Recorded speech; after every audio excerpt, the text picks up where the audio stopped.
Right, assalamu alaikum everyone. Welcome back to Bitcoin update today. And this little bit of an evidence actually shows that Bitcoin may have bottomed at the moment. It does seem like this might be the end of the downtrend. There are some few things you must understand, and that is number one is if you go on the monthly time frame, you've already touched the 10 EMA. So this here, the 10 EMA, can actually act as a next big support to make the bull run continue to go back to the upside, right?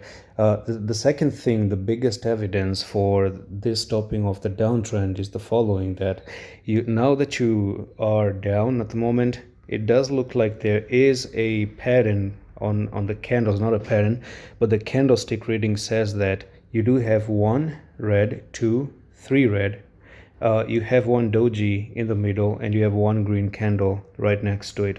So these actually might signify a story. These three, actually not three, but five candles, they are linking with one another to tell a story. Now for that one, let's actually go for a reference, and here you are. So basically you can see that 1, 2, 3, a doji, and then a green candle, right? This is known as bullish ladder bottom candlestick pattern, and of course this is actually a reversal to go back to the upside. So if you look at it, I think if there's any few examples, maybe this one right over here, it could look something like this, and then you start an uptrend, right?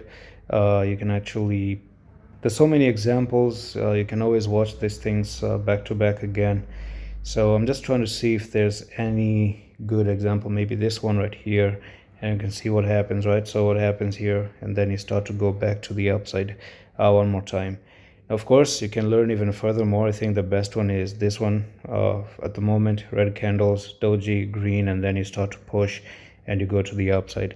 Now, if it actually makes you understand, maybe you do have a little bit of a morning star. So now here is probably the time we start that reversal to the upside, and then your stop loss is going to be down to 53,188. So if you make it all the way down to 53,188, you maybe just open up another window to push down. And if you do come down to 53,000 again, then I think it could be time that you make it all the way down to maybe even 40, 47, 45K. And that's all for the video, and I'm going to see you in the next one. Love is.